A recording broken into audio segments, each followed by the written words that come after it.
earlier that your eye is all good to go, and Much better. and the doctor's pretty much finally released you, correct? Yeah. I was very, very lucky. Well, glad that it did not cause any more harm than it did. He actually had some type of thorn get up under his eyeglass as he was out in the yard working, and it stuck a hole in his cornea. Is that right? Yeah. Be careful if you have rushes.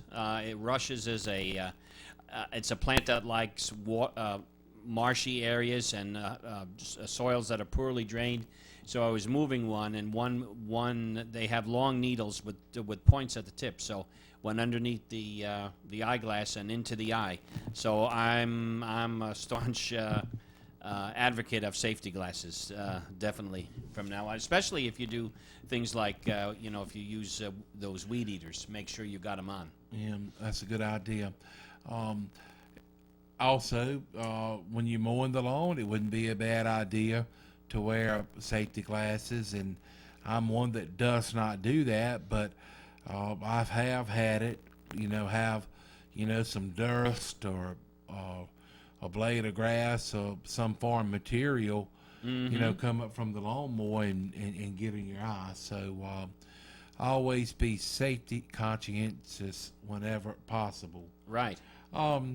Anyway, talking about things that don't drain well, as much rain as we've had lately, Carl, it's a lot of wet land and things around, and I'm sure it's a lot of people that are ready to get out in the garden and start planting things, but maybe have not been able to do so because of the wet conditions. Right, and of course you can't do anything until the soil has dried out. If you try to work in wet soil, you destroy the soil structure, and it's almost it's awfully hard to mud them in, as we say. So wait until things dry out. But a few things that I've observed going on recently already is people that have Bradford ornamental pear trees. They see black leaves now. Black leaves can be caused by frost injury that we had several weeks ago. Right. But that, in combination with something else that it looks like it's going to be very severe this year, is the cedar quince rust. The cedar quince rust is a fungus, just like cedar apple rust. The fungus requires both the cedar tree and the quince in order to complete its life cycle. But in the case of cedar quince rust, it also affects Bradford pear. And so if you look at a slide here, it's a little dark. You can't see it that well, but I have a better shot in a minute here. This is Bradford pear, and it has the small cherry-like fruits on the tree. But if you examine them close, if you look at a fruit of a Bradford ornamental pear, you see these orange, rusty spores protruding out of the fruit. And these are the actual fungus spores, and then it can turn the fruits black. But the good thing about cedar quince rust on Bradford pear is that while it does turn the leaves black at the tip of the branches, as fire blight does. Fire blight is a destructive bacterial disease that occurs on apple and pears. The cedar quince rust is not life-threatening to the tree like fire blight is. So if you see cedar quince rust, if you see the tips of the branches turn black, it's only going to remain on the tips, and it's not going to extend any further in towards the center of the tree. So you can cut them off if you want. If you don't want to cut them off, that's fine too. It's not life-threatening. So cedar quince rust on Bradford pear. If you see a lot of abnormally looking black leaves at the branch tips, take a closer look at the small fruits and see if you can see the orange rusty spores coming out of the fruit. Nothing. No need for concern as far as control. And so need to worry about spraying or anything. Right. No. Well, that's some good information, and that's the cedar quince rust. Mm-hmm. We are live in the studio today, 336-599-0266. Carl, speaking of planting, whenever you plant your vegetable garden, it's nice if you have a little bit of moisture in the ground. But if you don't, you can, do your own watering if it's available. But, sometimes when you plant seed, if you get a lot of rain, it can cause the seed To rot. in the ground. Yeah, it certainly can. So you might find yourself having to replant if you need to, if the soil's remained waterlogged. I knew I had some better shots of cedar quince rust. Here's cedar quince rust on the fruit. Actually, this is occurring on the hawthorn tree or hawthorn shrub. Cedar quince rust on hawthorn. Cedar quince rust on the currant tree. Currant tree is another name for it is the serviceberry. Serviceberry is a shrub, and the fruit kind of looks like blueberries. It's not blueberries, though, but this cedar quince rust can affect the fruits on the currant tree, and you can see them here, the blue fruits as well as the rusty spores in the center. And then, of course, this is really too small to see, cedar quince rust on pear. But anyway, be on the alert for that. As far as cedar apple rust is concerned, the galls on the cedar trees have now dried up pretty much, so there's no more need to spray your apple trees with Immunox to control cedar apple rust because the period of infection is now gone. Okay, Carl. If in fact you do some planting and it does turn off wet, how long should you give whatever kind of seed that it may be that you have planted to come up before you actually replant? Well, what you can actually do is try digging around and seeing if if the seed has germinated and if it's got a shoot on it, that's trying to break through the ground. With snap beans and corn, that's very easy to do.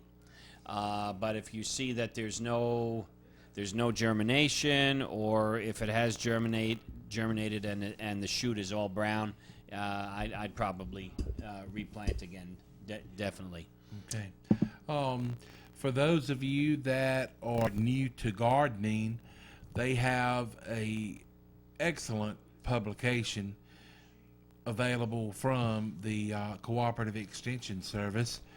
And it's a great vegetable planting guide, and pretty much to where if you are a family of 3 or 4 or maybe 5, it gives suggestions on how many plants of tomato you would need, and squash and cucumber, and so on and so forth. And it also has a planting guide. Mm-hmm. And as Carla and I have talked about it, a lot of times it seems that everything is ready to harvest all at one time, and it can wear and tear on you when this happens. But if you take a little bit of time and schedule the planting, it can maybe save you a lot of hard work and headache down the road. Correct, Carl? That's right. Yeah. As I showed before, here's our home vegetable gardening publication, and it's filled with good information, as Rob mentioned. The kinds and varieties of vegetables to plant, the space that you need to space the seed or plants between plants in the row, between rows, days to harvest, all of that good stuff. So especially if people have just moved into the area, and they're not used to our climate for gardening, this is an excellent publication to have. Give us a call at 336-599-1195, and we'll be happy to send that out to you. So always good to plan.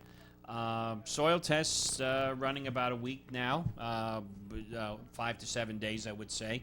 So get the soil sampled after the soil has dried out.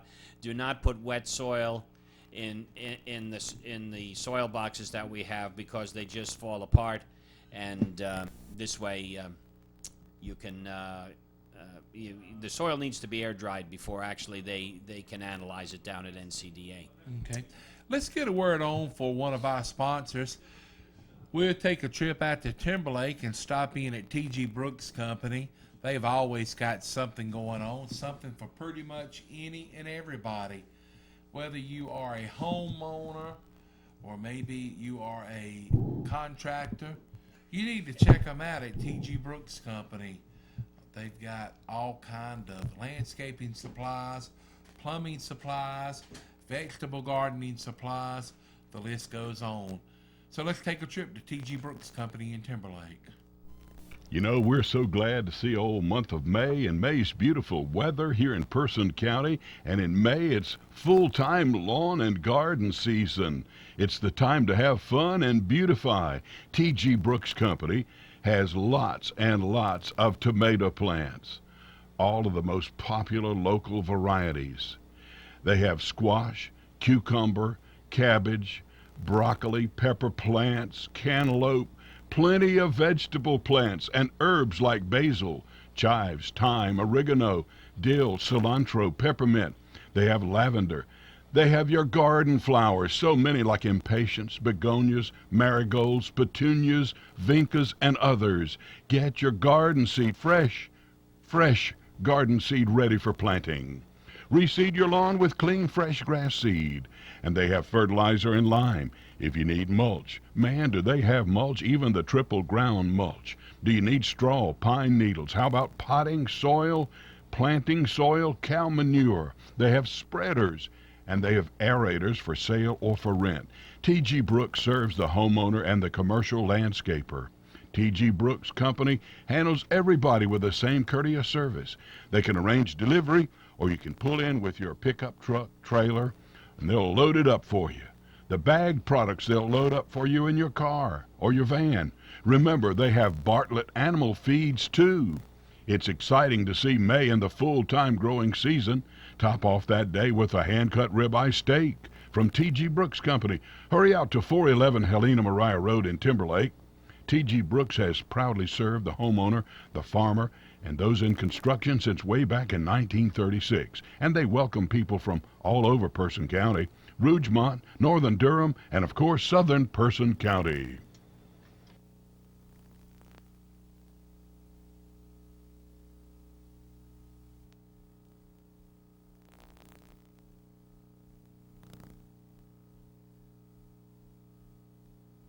We're back on the Gardenerd Corner program. Carl, if you would, talk about fertilizing Bermuda grasses. Okay, well, that's a good topic, Rob. Before I do that, we're live today. I'll give the number at 336-599-0266. Again, 336-599-0266 to get in on the Gardener's Corner. All lines are open. Bermuda grass has really had a struggle growing this year because we had warm weather, and then we had the cold snap, and it really hindered the growth of Bermuda grass due to the cool air temperatures. But now it's starting to grow well, and especially I know in my lawn I had areas that came up with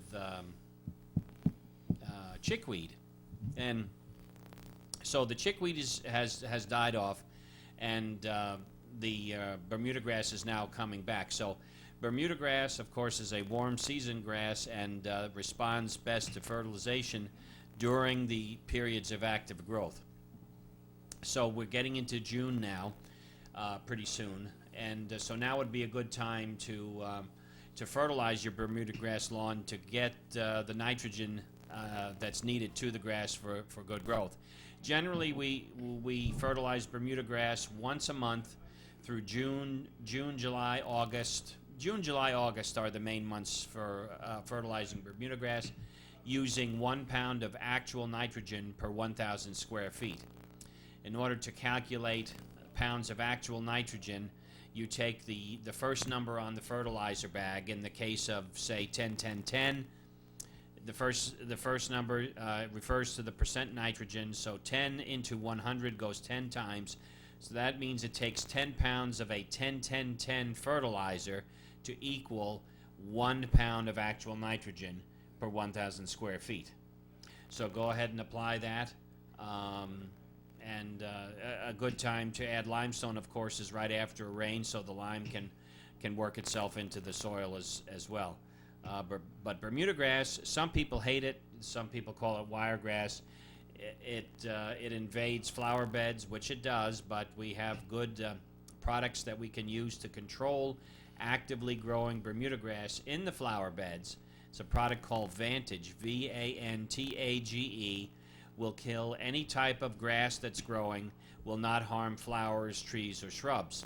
Also now in the landscape, people that are renewing their flower beds with mulch or pine needles, it's a good idea before you put that mulch down to kind of use the hoe and remove any existing weeds.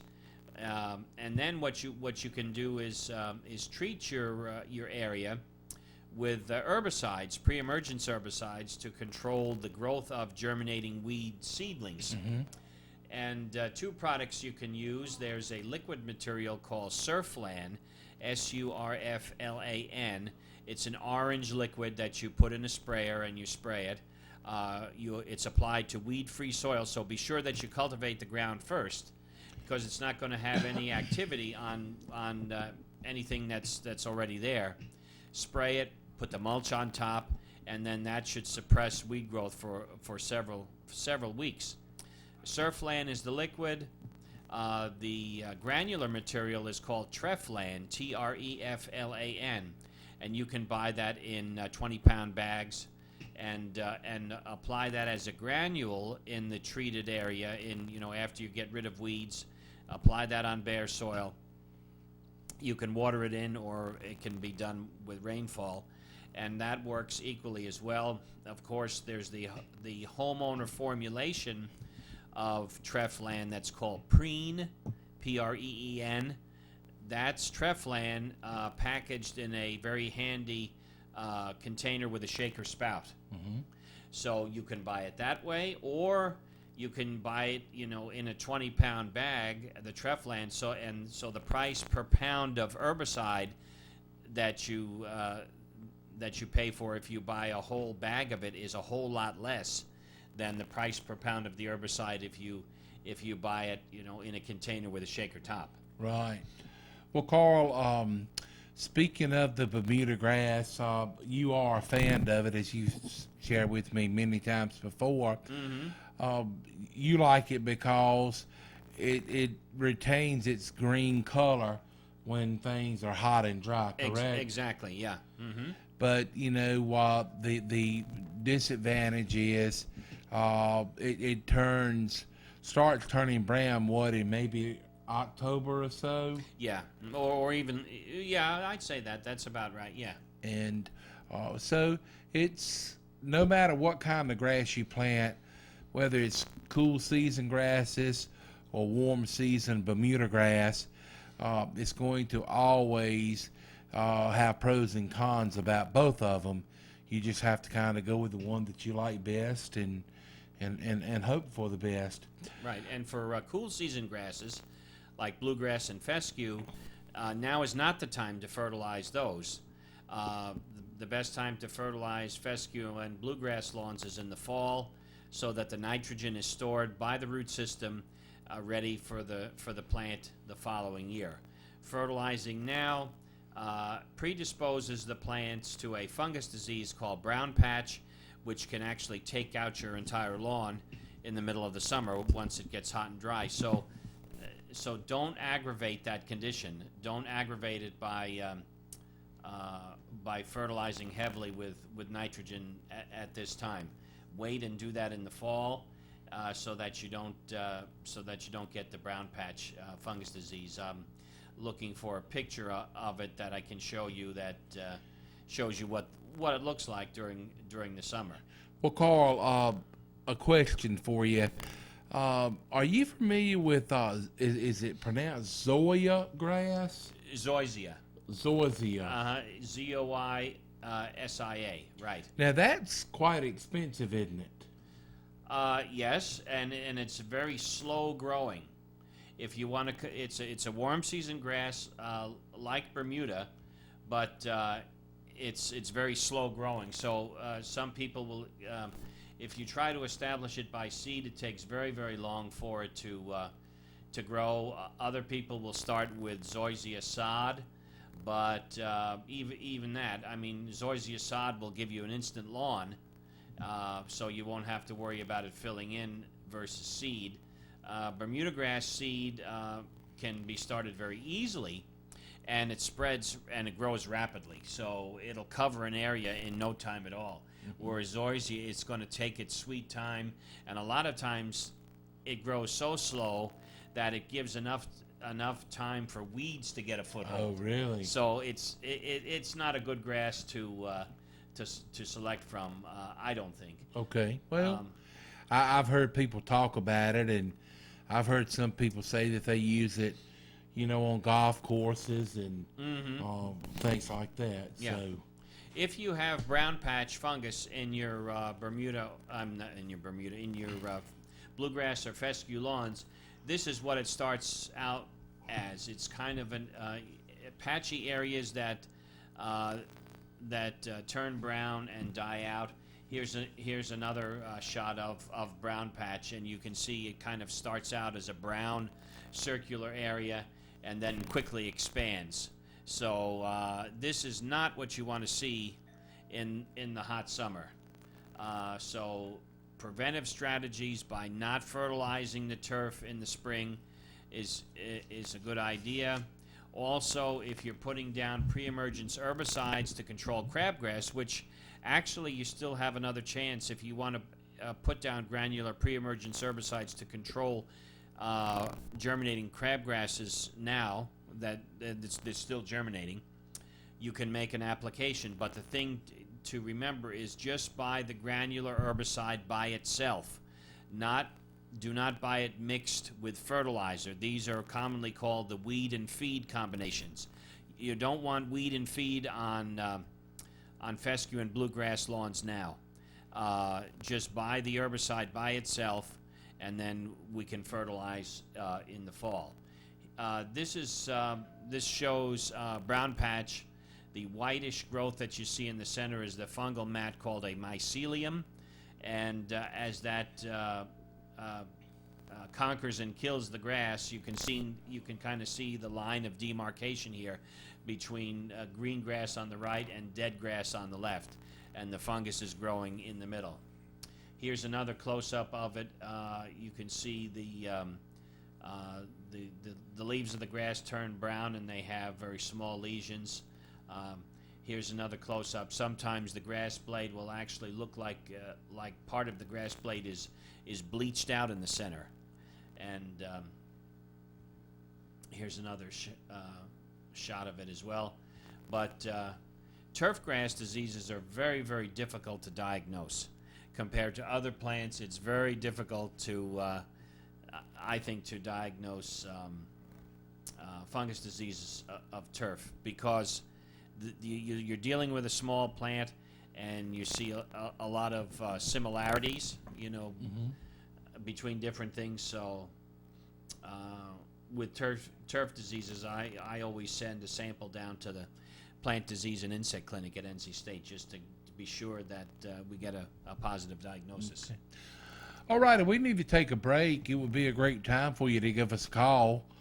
336-599-0266. That's 336-599-0266. We're going to get a word on for Goings Auctioneering. They've got an auction going on tomorrow, and they also have a big auction scheduled for next Saturday, May 21st. But here's more information about the auction tomorrow from Goings Auctioneering. Mr. Greg Goings of Goings Auctioneering, NCAL 390, announces this auction for Saturday, May 14th in Wilson, North Carolina. It's the estate auction of Linwood Ruffin, who is deceased.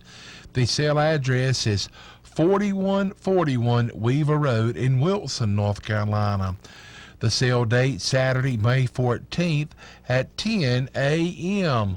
On this auction, they will be selling equipment from the machine shop of Ruffin Welding and Repair. They will also have trailers and trucks. For more information and terms, log on to GoingsAuctionsINC.com or call Mr. Greg Goings at 252-578-1623. The sale date again is Saturday, March the 14th. The sale time, 10 a.m. The sale will be held at 4140 Weaver Road, Wilson, North Carolina. For more information, log on to GoingsAuctionsINC.com or call Mr. Greg Goings at 252-578-1623. Please note this sale will be held, rain or shine, and no buyer's premium will be charged. Log on to GoingsAuctionsINC.com for more information. Here we are back on the Gardenerd Corner program. My name is Rob Hall. Mr. Carl Cantalupi, our resident expert of the North Carolina Cooperative Extension Service, is here. And Carl, we actually have a caller. Very good. Good morning. Thank you for calling the Gardenerd Corner program. Ask Carl what he thinks of centipede grass. Centipede grass, okay. Okay, centipede grass is more adapted to the coast. It's not as winter hardy as Bermuda, and it's not as drought tolerant as Bermuda, because I've seen a neighbor of mine that had centipede, and when it got hot and dry one year, his centipede grass kind of just faded away. It's also prone to more insect problems, so it's not a grass that's adapted to the Piedmont. Okay. Is that the kind of grass you have by chance? No, I have had it, but I hadn't now, and I was just thinking about planting some sort of a shady area and sort of on a slope. Right. Well, no grass will do well in the shade, especially if it's complete shade. Well, it's not complete shade. It's just, lightly shaded. Well, you might want to try one of the fine-leaved fescues. They can tolerate some shade, like your chewings, Chewings, chewings fescue, or your creeping red fescue. They have thinner leaf blades, but they're more adapted to shade as as compared to the other turf type tall fescues or the Kentucky 31. Okay, the creeping red. Creeping red. Creeping red or chewings fescue. All righty. Thank you, sir. Good Okay, question. thanks for calling. Appreciate the call. Thank you. Uh-huh. Carl, with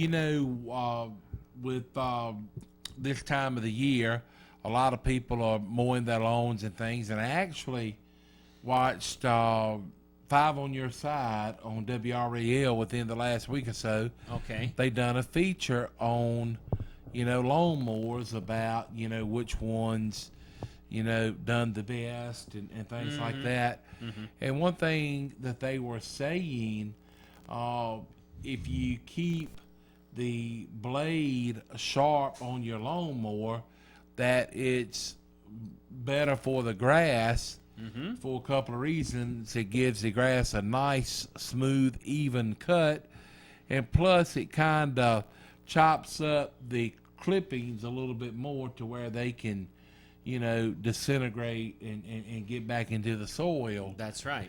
And something else, now, I don't think that they mentioned this on WRAL, but I have had several mechanics to tell me that if you can get the ethanol-free gasoline to run in your small engines, whether it's a lawnmower, a leaf blower with the oil mix, or chainsaw with the oil mix, or even a weed eater, that you're better off to run the ethanol-free gasoline in your small engines, and they say that it does not, what you say, go, I'm going to use the word sour, as bad as, the gasoline with ethanol in it. So it's several stations around here in Roxborough and Person County that you can get the ethanol-free gasoline, although it is a little bit more expensive per gallon. But at home, we're going to try to start running the ethanol-free gasolines, and whether it's the golf cart or whatever it may be, a small gasoline engine, Right. just to see what kind of luck we have with that. Good. Now, yeah, when you also mow the lawn, always remember the 1/3 rule. The 1/3 rule states that when you mow, never mow off any more than 1/3 of the leaf blade at any one mowing. As long as you follow that 1/3 rule and don't remove more than 1/3 of the blade, you don't have to worry about collecting the clippings. The clippings will decompose on their own, and they will not contribute to a thatch problem. Thatch is a buildup of undecomposed organic matter that's between the green blades and the root system. It's actually a layer that forms of undecomposed grass stems and pieces. And so if you follow the 1/3 rule, you don't have to worry about a thatch buildup. Thatch slows the water penetration, through the grass into the roots. So follow the 1/3 rule. And you mentioned before about cutting with a dull mower blade. Mm-hmm. If you and I thought I had a slide of it, and I don't. But if you cut a lawn with a dull mower blade, what it does, it tears that tip of the grass blade. It makes it jagged, and it has a jagged look or a stringy look to it. It was like if you took a razor blade and you cut the tip, and you cut at the tip of the grass blade, it looks shredded, and that's exactly what a dull mower blade does. It shreds the tip. So what happens when you have a shredded tip of grass? You have multiple entries for fungus diseases. If you cut it off with a sharp blade and get a smooth cut, it doesn't shred, and those cut surfaces heal over quickly. And yeah, that I never really thought about it, but it does make sense. Yeah, especially if you cut the lawn and it's wet, and you have a dull mower blade on top of it. That's an excellent way to introduce fungus diseases. So, make sure that you keep your blade sharpened. And also another tip about mowing grass and weed eating, as we had mentioned early on, it wouldn't be a bad idea to get you a pair of safety glasses. Yes, absolutely. And they would be, it's kind of one of those things. It's nice to have them on and you never need them, but you can't go back and put them on after you have needed them. No, it's you can't lock the barn after the horse has been stolen. Good point. In just a minute, we're going to get a word on for South Boston Memorials. We are glad to have them here on the Gardenerd Corner program, and want to make mention of this for those of you that are maybe listening to Carl and myself over at WKRX 96.7 FM. Sometimes if you ever around a computer that has internet service, you can log on to RadioRoxborough.com and watch past editions of the Gardenerd Corner program. Again, that address is RadioRoxborough.com. And also, if you have Charter Communications channel here in Roxborough and Person County, we are on channel 191, and we actually repeat the program from Friday on Saturday morning at 8 o'clock. So you can, log on to the internet to watch past editions, or Saturday mornings, you can check out the rebroadcast. One thing I might mention is that the Person County Farmers Market is now open on Madison Boulevard. Wednesdays from 3 p.m. to 6 p.m. Saturdays from 8 until noon. So it's located at 601 North Madison North Madison Boulevard, right across from the Cookout Restaurant. So if you haven't stopped, please do so and patronize our local growers. And they are always having different events going on there, and they are open, as Carl said, Saturday mornings and Wednesday afternoons. So be sure to check out the Person County Farmers Market. We're going to get a word on for South Boston Memorials, and we'll come back and continue on with the Gardenerd Corner program. It'd be a good time for you to give us a call, 336-599-0266, 336-599-0266. But right now we'll take a trip to South Boston, Virginia, and stop in at South Boston Memorials. South Boston Memorials, located 1439 Seymour Drive in South Boston, Virginia. They offer granite markers, monuments, and mausoleums. For more information, visit the website SoboMemorials.com or call 434-572-3859. South Boston Memorials have been in business and family-owned since 1958.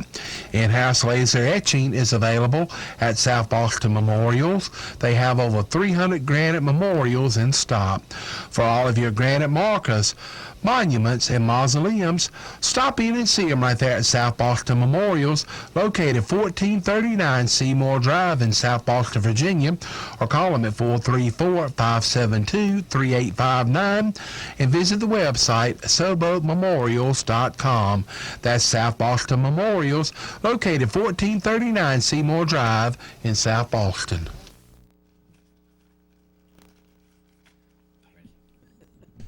Here we are back on the Gardenerd Corner program. My name is Rob Hall. Mr. Carl Cantalupi of the North Carolina Cooperative Extension Service is here. Carl, a question for you. If it's someone that is thinking about planting several different varieties of sweet corn, would you just go ahead and say plant it all at one time? No, definitely not. Well, first of all, if you're interested in just planting what we call the standard sugary types, varieties like Silver Queen, separate your planting, plant different varieties so that they don't all mature at the same time. Another method to use in order to ensure your success in getting a successive harvest, if you want to plant multiple plantings of, say, Silver Queen corn, don't make one planting, wait a week, and then make another planting. Because if you do that,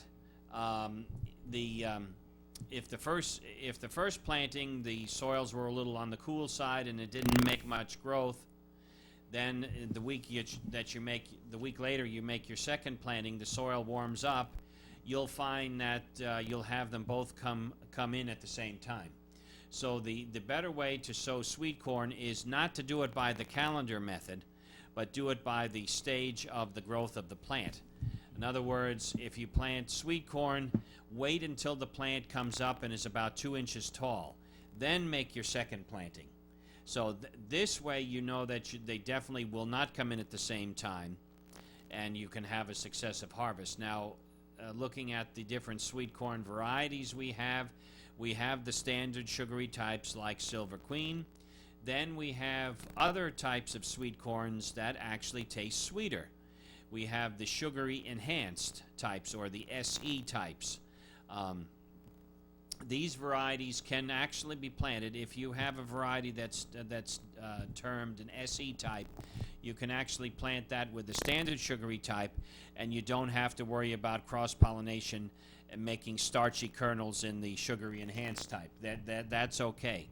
But if you plant what we call the super sweet types of sweet corn, the super sweet types have what we call the SH2 gene for sweetness. If you plant SH2 varieties alongside a normal standard sugary type, you'll have starchy kernels appear in the super sweet type. So you want to isolate your plants maybe at least 300 feet away. If you want to plant a standard sugary or a sugary enhanced next to a super sweet type, stagger the plantings, or the best thing to do is just to go ahead and make sure that the time of tasseling is not going to be the same, or just restrict yourself. Either plant a standard sugary type or plant an SH2 type, by itself. Well, Carl, do you have any suggestions? Because I know a lot of times when you plant corn, when it starts to come up, the crows sometimes will be mad about pulling the seed. Pulling it up to eat the seed. Any ideas other than shooting the crows? Yeah, there used to be a product made years ago that was available that you could actually treat the seed when you plant. That's no longer available. So, yeah, I wish I knew what the best thing to do would be to keep the crows out, other than, as you say, shooting them. But let's see. Sweet corn, what else can we say about it? Make sure that you have enough space for sweet corn. It takes a lot of space to grow. And if you have a small garden, it doesn't make good, efficient use of space to plant sweet corn. It takes a lot of space, and it's only going to give you 1 to 2 ears per plant. Right. Make sure that when they get up to about 12 inches tall, come and make a side dress application of fertilizer. If you're using something like a 10-10-10 fertilizer, you can band the fertilizer, about 1 pound of 10-10-10 fertilizer per 30 feet of row, applied in a band about 6 inches away from the plant, and that will give the corn a necessary boost to make good ears. All right. Well, I tell you, we need to get another word on for Goings Auctioneering to tell you more information about that big auction that's taking place tomorrow. And we do appreciate Mr. Greg Goings of Goings Auctioneering for doing some advertising and being a sponsor here on the Gardenerd Corner program. We'll be back right after this message to wrap it up on the Gardenerd Corner program.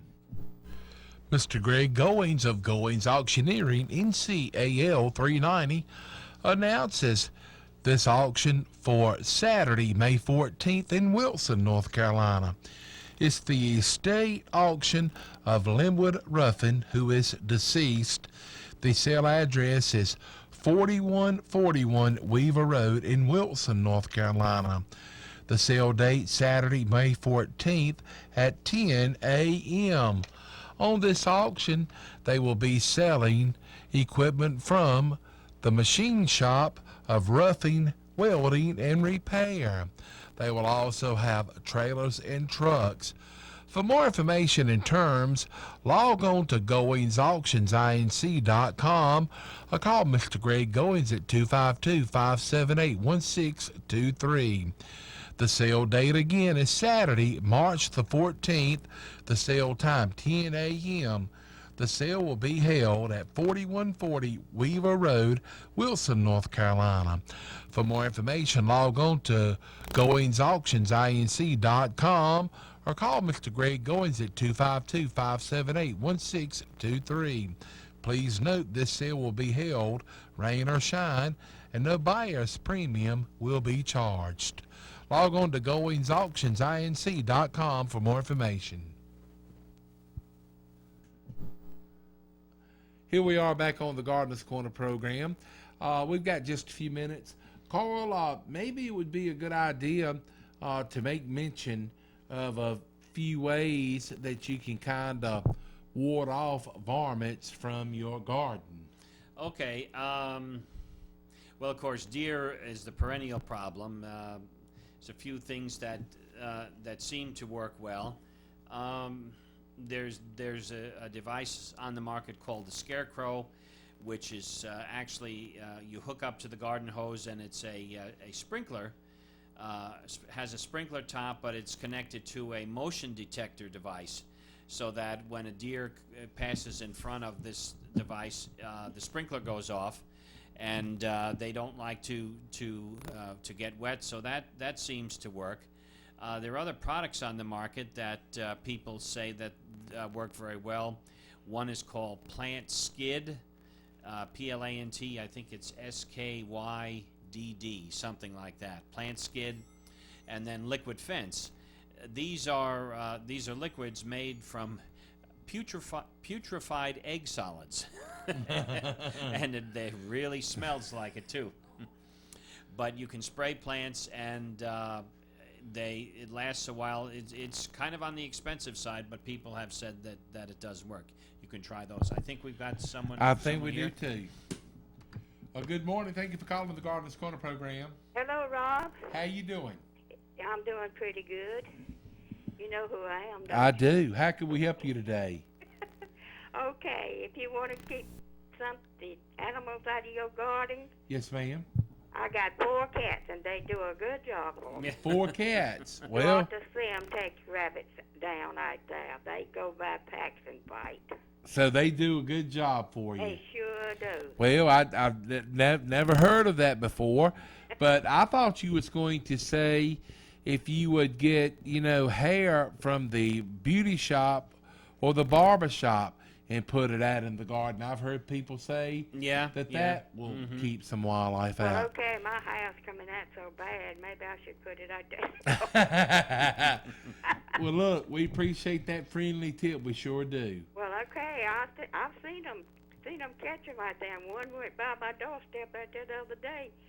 Little old Beagleham was chasing him. Uh-huh. Man, that cat was fixing to take off after him, too. Don't sound like the rabbit had much of a chance. They sure don't. My nephew over here said that the cats done killed out the squirrels and the rabbits over here. Well, I know the cats can they are good hunters, to say the They don't least. top the barn tops over here. Oh, really? Well, If they go in the barns, they going after them, too. all right. Well, look, good to hear from you, and you have a good day, and thank you for calling with that bit of advice. Okay, thank See you later. All right, bye-bye. Bye. All righty. Again, we're out of time. It went by real fast today. We appreciate all of you all for tuning in, and more, maybe some of you watching us on TV Channel 10 on Charter Communications Channel 191. Thanks goes out to our sponsors, T.G. Brooks Company, Goins Auctioneering, and South Boston Memorials. Thanks to Mr. Carl Cantalupi Thank you, of the Rob. North Carolina Cooperative Extension Service for sharing his knowledge. And on behalf of myself and Kilby and everyone here at the station, we want to wish you and yours a happy and safe weekend. And we look forward to seeing you next week for another edition of the Gardenerd Corner program.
Especially if you have large, mature dandelions or wild violets. There's nothing wrong with treating for those at this time.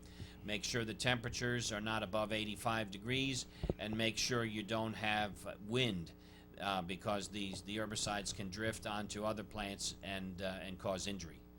And also, what this Carl had made mention of last week, if you are trying to kill the dandelions in your lawn, you may have to apply chemical, 3 or 4 times. Mm-hmm.